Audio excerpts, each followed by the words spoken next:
let's spend the next few minutes frolicking with the marching ants tool. Now, as you can see, up here there is the marching ants. You can get rectangle and elliptical and these other things that are almost useless. But these are the shapes that we're going to work with up here. The marching ants, they're the selection tools. Avoid going down here and getting the vector tool. Although it looks like a rectangle, we do not want to use that. So here we are. Let's create a rectangle, and we're going to do this by creating a, I'm just moving the screen, creating a new layer, because you can do more when your marching ants are on a new layer. Now look, I'm gonna create my marching ant rectangle, and you can see them. They look like marching ants. That's why it's called that way. Now, interestingly enough, if you hold your Command I, no, that's not right. If you hold your Command Shift I, it will reverse the marching ants. Before, I'm going to do Command Shift I. You can see that the marching ants march around this rectangle. I'm just going to fill it really quick with a color so you can see. Okay, so you can see that this is the marching ants around the rectangle. Now, if I do a Command Shift I, it puts the marching ants around the section that wasn't selected. So if I fill it now, you can see that I'm filling the inside. I mean the outside with the color. So just by doing Command Shift I, you can reverse it and then fill whatever is selected there. Alright, so let me just get rid of that layer. So it's important to know that you can reverse the marching ants with Command Shift I. Alright, now in order to fill the marching ants with color, I look at the colors down here. I'll just make them so that they're different. I can see that the foreground is on the left and the background is on the right. Left, right. Then, if I could show you your keyboard, you would notice that the Option is on the left and the Command is on the right, which means that if I want to fill the marching ants with the color that's on the left, I will pick Option because it's on the left. Hold Option and delete, and it'll fill it with the color that's on the left. If I want to fill it with the color that's on the right, I will hold down the Command button, which is to the right of Option, and hit delete, and it'll fill it with that color. So that's the easy way to fill the marching ants or your selection with color. Okay, so that's all pretty important. Now, what's really nice about the marching ants is that you can create a shape on your beautiful space here. I'm just going to do the marching ants and just hit delete, and I'm cutting holes. Okay, now if I get rid of the marching ants by holding Command D, how do I select this shape again? What I do is I hold down my command and I click the thumbnail in the layers palette, and I'll put the marching ants once again around that shape. So just by holding Command and clicking that shape, I can put the marching ants around that shape. Now, what's really nice about this is, let's say I create another layer, and I'm going to create another layer, and I'm going to fill it with all kinds of colors here. Let me see. I'm going to fill it with, let's do green. Okay, so I'm going to hold my Option and hit delete. I can move those marching ants over, do an Option delete.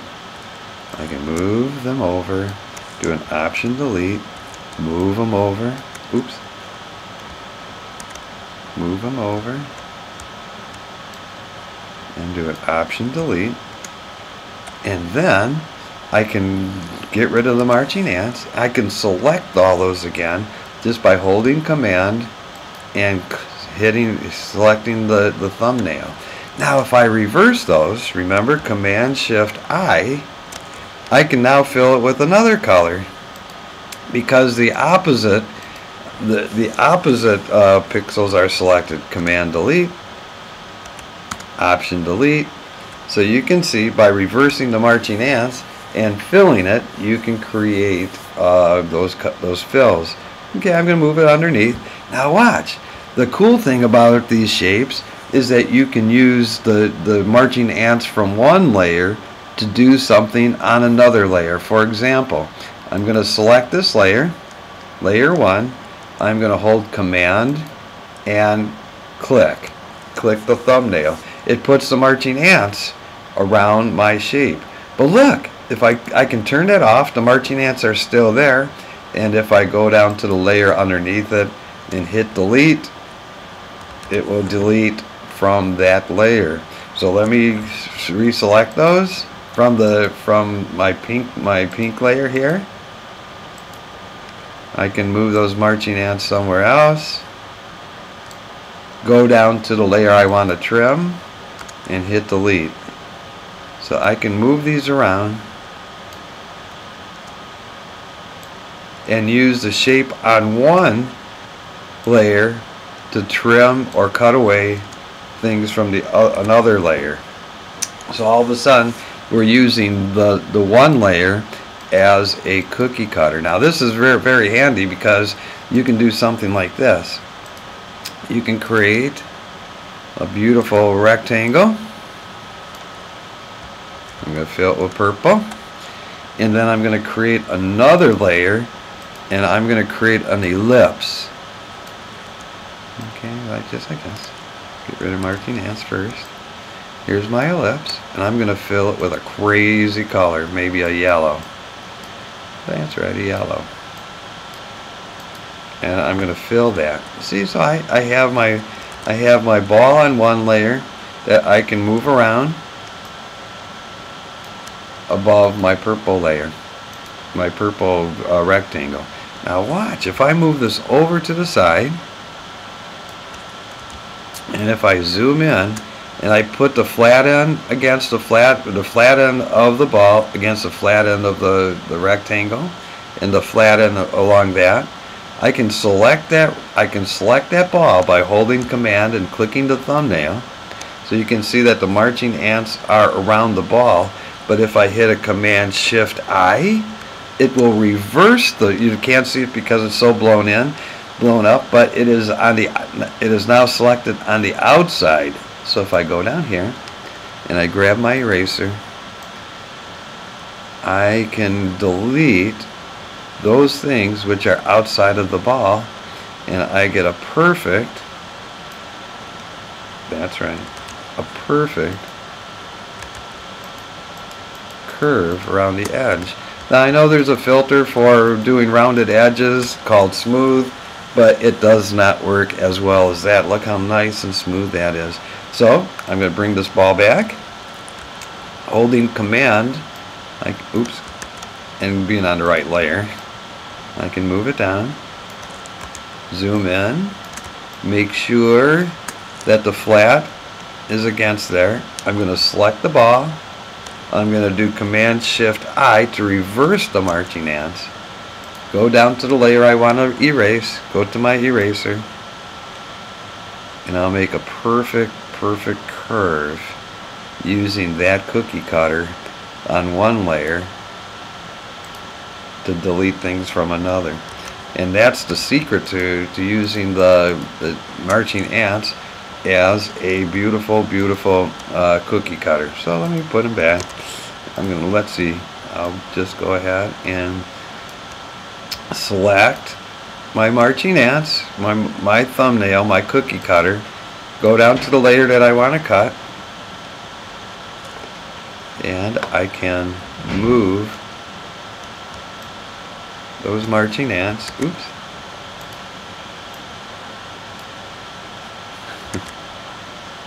Well, whatever.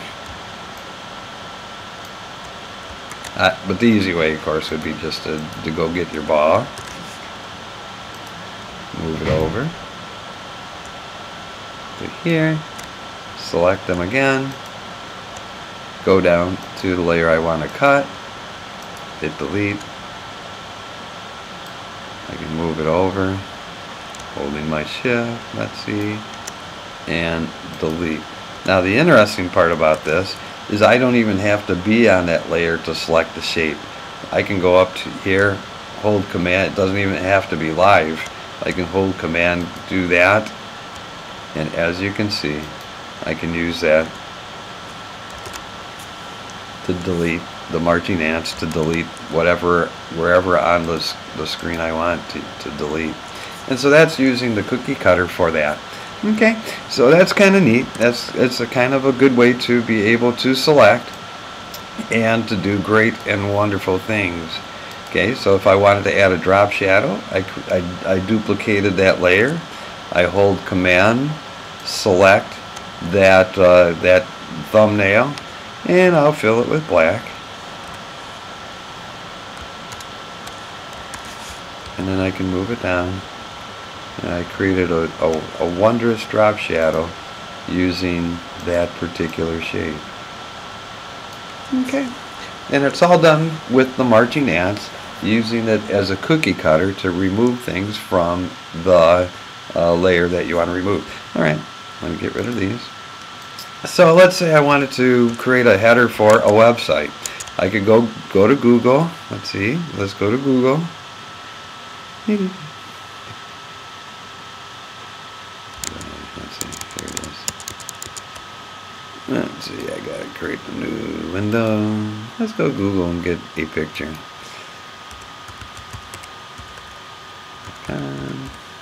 Let's get a picture. The way I'm going to do this, let's say forest. What the heck? Forest. I'm going to get a forest scene. Oh, isn't that beautiful? I'm going to right click. I'm going to copy image. I'm going to go to my page and I'm going to paste it in. Command V. Okay, and so what I can do is move it where I want to have my scene. And on that layer, if I apply the marching ants and delete, I can remove the part of the picture that I don't need. Okay, and so let's say I wanted to put let's say a nav bar.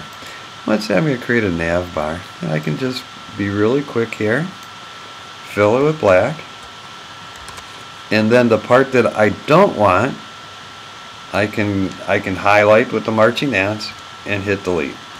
And so by doing that with the marching ants, I can trim the part of the picture that I don't want to use.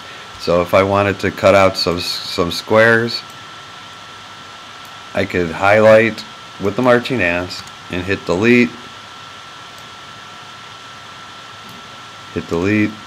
and so it's all using the marching ants as a cookie cutter. Okay, let me just get rid of this picture here. Let me put another one in. Okay, here it is. Got that from Google, of course. Get rid of the nav bar.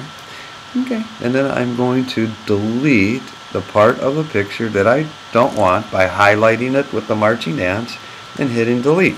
Now let me put something up here with text. Okay, I'm going to put Mooseville. Okay, now look. I can go in here and I can select my text layer. Let me get rid of the grid so you can see better. I'm going to select the moose by holding Command and hitting the thumbnail. Look, I can turn that layer off and the marching ants are still there. So I'm going to go down to the layer with the woods. I'm going to do a Command C and a Command V. That'll paste what I copied on a new layer. So if you look at this, I basically, with the marching ants, was able to copy the words from my picture, and all of a sudden I now have letters that have the woods background to it, which is very nice. Okay, I'm going to move them back. You can't see them because they match the background. So what I'm going to do, I'm going to show you how to expand and contract the marching ants. I'm going to go up, I'm going to hold Command and hit my text layer that I just created. Then I'm going to go up to Select,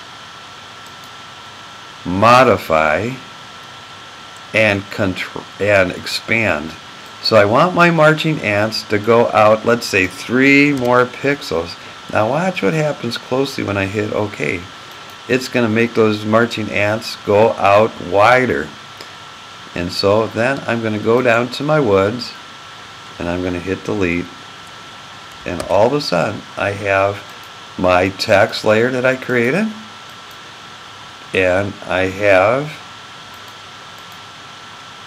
the hole cut out, and it gives this beautiful white border around it.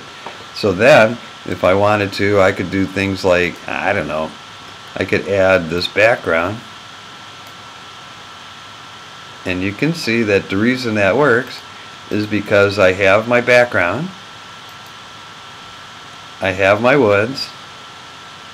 You see how, because I used the marching ants, I cut out the words out of the forest, and then I can put my woods back for my words.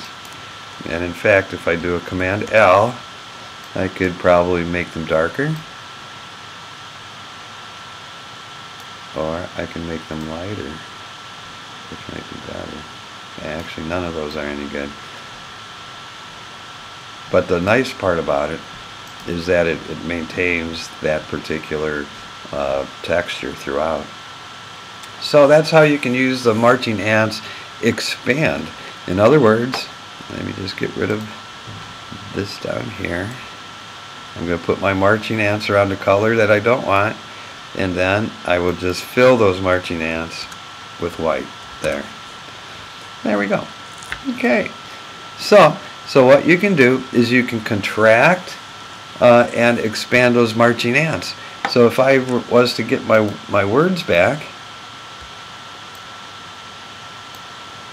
okay, and then I can do something like this. Forget the words. I'm going to create a new layer. I'm going to fill it with black. I'm going to do it again. Fill it with black. And some more. And some more.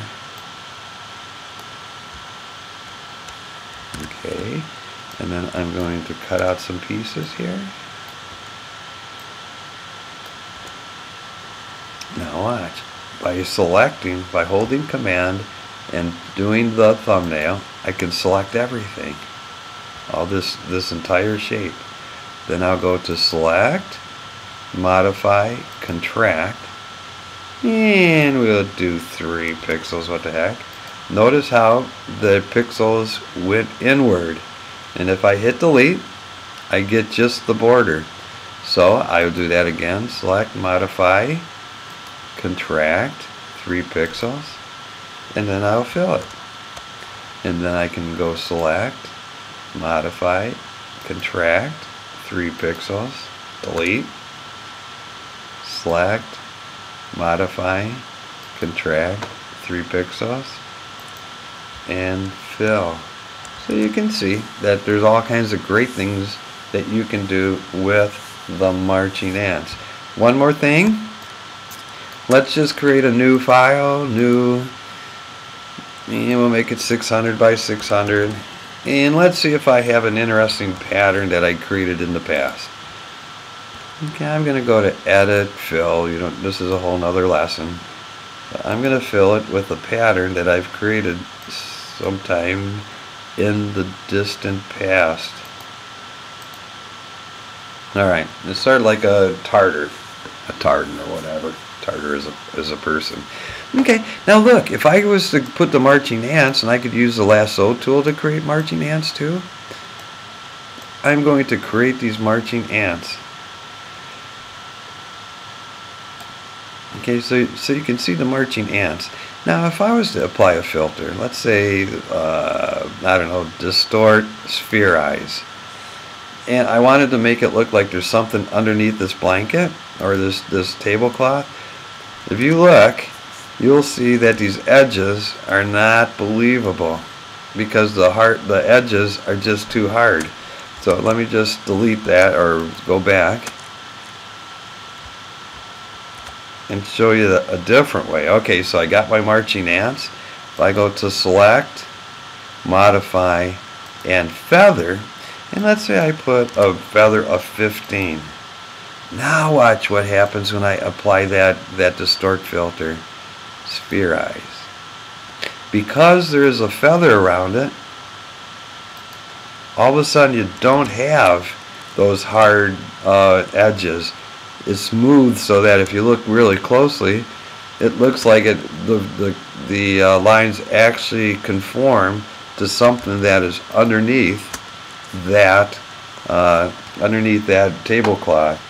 And then if you add a little bit of shadowing, what the heck, we're here, might as well. I'm just going to add a little bit of shadow. Add a little bit of blur. Let's see, filter, blur, Gaussian blur. Make it kind of light there. And then reduce the opacity.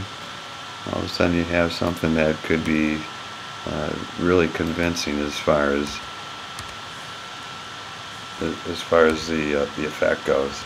But that's because I was able to feather those marching ants. In other words, it puts like a halo on both sides of the marching ants. Therefore, you don't get that hard edge on the marching ants. You get that smoother edge on the marching ants. Okay, one more thing I want to show you. Let me just get rid of all of this. And that. I just delete that. One last thing. I'm going to use the marching ants. I'm going to create a shape on a new layer. And look, you can go up here to Edit, Stroke. And what I can do is I can put a stroke on these marching ants. Let me just go ahead and show you this. I'll make them really big, 6 pixels wide on the inside of the stroke. So what it did is it puts a 6-inch stroke on the inside of these marching ants. Okay, I'm going to delete that. I'm going to show you that you can also not only put them on the inside, but you can put them on the center. Where this puts the stroke on the inside of the marching ants, this will put the 6 stroke on the marching ants so that there will be 3 pixels on each side, as you can see. Okay, I'm going to undo that, and finally you can put a stroke on the outside, which means it'll put them on the outside of the marching ants. There they are. And so you can stroke a beautiful picture, put a frame on it maybe, and that kind of thing. So those are some of the wonderful things that you can do with the marching ants. The important part is learning how to use the shapes on one layer to create a cookie cutter that you can manipulate the layers that you actually want to trim, or minus the front, or whatever.